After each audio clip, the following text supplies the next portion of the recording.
तो चलिए आज के इस वीडियो में हम जो आपको अंग्रेजी एकदम बेसिक टू एडवांस अंग्रेजी आपको पढ़ाने वाले हैं। बस करना कुछ नहीं है, जो आपको तरीके बताए जाएंगे उन तरीकों का आप बार बार लगातार आप प्रैक्टिस कीजिएगा, क्योंकि जब तक आप प्रैक्टिस नहीं करोगे ना तब तक आपको अंग्रेजी पढ़ने नहीं आएगा। और इसमें जो तरीके बताए गए हैं उन तरीकों को अप्लाई कीजिएगा और चैनल पर और भी इस प्रकार के वीडियो को देखने के लिए चैनल को ज़रूर सब्सक्राइब कीजिएगा। तो चलिए क्लास को स्टार्ट करते हैं। Let start the video.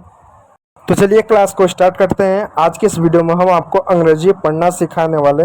देखिए दोस्तों, अंग्रेजी पढ़ने से पहले सबसे पहले हम उसकी मात्राओं को पढ़ते हैं कि मात्राओं को कैसे पढ़ा जाता है। ठीक है, तो अंग्रेजी में टोटल 5 मात्राएं होती हैं। कौन कौन सी? ए, ई, आई, ओ और यू। इन 5 मात्राओं के आधार पे हम जो है अंग्रेजी को पढ़ते हैं। और आज के इस वीडियो में हम जो है ए की मात्रा को पढ़ने वाले हैं कि ए को कैसे पढ़ते हैं। देखो प्यारे बच्चों, जो आपका ए होता है, इस ए को अलग अलग तरीकों से उच्चारण करते हैं। जैसे अ की मात्रा हुआ, आ की मात्रा हुआ, ए की मात्रा हुआ और ए की मात्रा के रूप में इसका उच्चारण करते हैं। जैसे कुछ एग्जाम्पल देखो, जैसे यहाँ पे एक शब्द है अबाउट, अनदर, अग्री। यहाँ पर आपने इस ए को अ पढ़ा, जैसे आपने अबाउट पढ़ा अ पढ़ा, यहाँ पर अनदर पढ़ा अ पढ़ा, यहाँ पर अग्री पढ़ा अ पढ़ा। जबकि यहाँ पर जो ए है उसको आप आ पढ़ेंगे। कैसे पढ़ेंगे? Car, star, park. इसका मतलब ये है दोस्तों कि ए को हम अ भी पढ़ सकते हैं, आ भी पढ़ सकते हैं। तो कब क्या पढ़ेंगे अभी इस वीडियो में आपको बताने वाला हूँ। ठीक है, अब यहाँ आप देखो नीचे जितने भी ए हैं वहाँ पर ए का उच्चारण ए की मात्रा के रूप में कर रहे हैं। जैसे नेम, केक, मेक। तो यहाँ पर आपने नाम नहीं पढ़ा, नेम पढ़ा। कैसे पढ़ा?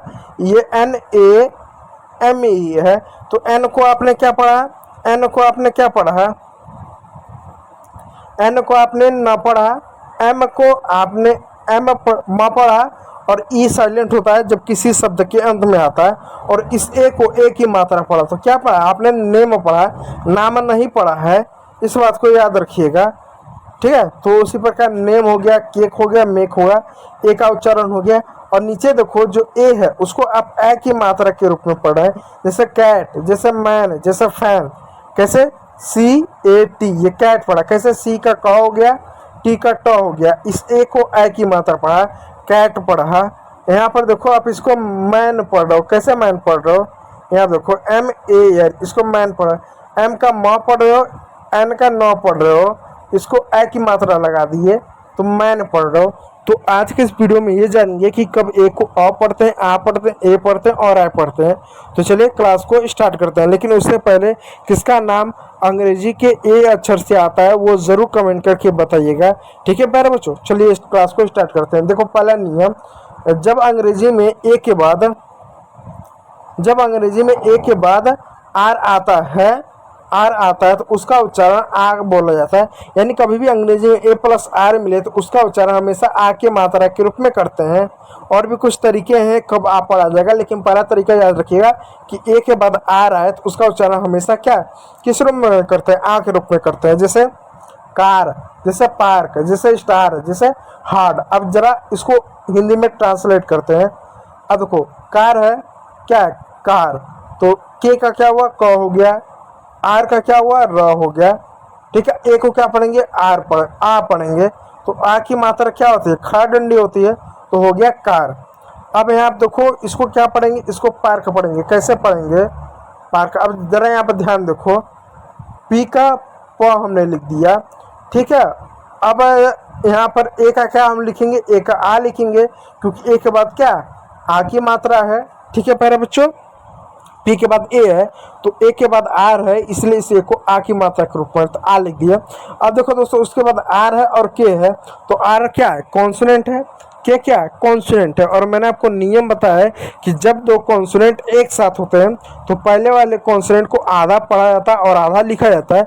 जो कि अब हम हिंदी लिख रहे हैं तो हिंदी में इस र को आधा लिखेंगे। तो र जो होता है हिंदी में ऐसे पूरा लिखा जाता है और आधा कैसा लिखा जाता है? इस तरह से उड़ा कर लिखा जाता है।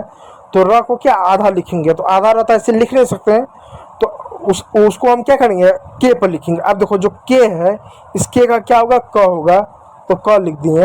अब जो आधा र बचा इस आधा र को ऐसे लिखेंगे तो आपका हो गया पार्क। ठीक है प्यारे बच्चों, इस बात को याद रखिएगा, ना समझ में आए एक बार अच्छे से फिर समझो। देखो यहाँ पर STAR है, स्टार है। नियम ये कहता है अंग्रेजी में, जब दो कॉन्सोनेंट एक साथ होते हैं, उनके बीच में कोई मात्रा नहीं होता, तो पहले वाले कॉन्सोनेंट को हमेशा आधा पढ़ते हैं, आधा लिखते हैं। तो यहाँ पर S और T क्या है, दो कॉन्सोनेंट है, कोई मात्रा है, कोई भी मात्रा नहीं है, तो S को हमेशा आधा पढ़ेंगे, आधा लिखेंगे। तो S को हिंदी में स पढ़ते हैं, तो ये तो पूरा स हुआ, तो आधा स ऐसा लिखेंगे, तो आधा स हमने लिख दिया। T है तो इस T को पूरा लिखेंगे। ए को हमेशा क्या पढ़ेंगे, आप पढ़ेंगे, कब, जब एक के बाद आर हो, तो एक के बाद आर हो तो हमने आर लिख दिया, रो हमने लिया, तो क्या हो गया स्टार। ठीक है, उसी प्रकार आपका जो है यह हार्ड भी है, हार्ड को भी ऐसे पढ़ेंगे।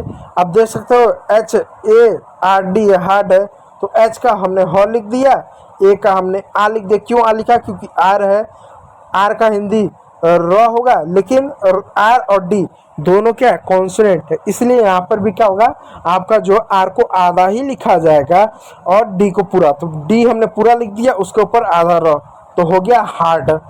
ठीक है प्यारे बच्चों, इस तरीके से अंग्रेजी को हम एक का उच्चारण आ के रूप में करते हैं। और एक बात जान लो, ए को हम आ और ए को आ तभी पढ़ेंगे जब आ, इसके साथ कुछ और भी शब्द आते हैं, जैसे एस हो गया, ST हो गया, एल हो गया, इस तरह के शब्द आते हैं, तो वहाँ पर भी हम क्या ए को आ पढ़ते हैं, लेकिन अलग वीडियो में उसको हम जानेंगे। तो आज के वीडियो में इतना ही। यदि वीडियो अच्छा लगा हुआ है तो लाइक कीजिएगा, चैनल पर नए हैं तो सब्सक्राइब जरूर कीजिएगा। वीडियो देखने के लिए बहुत बहुत धन्यवाद।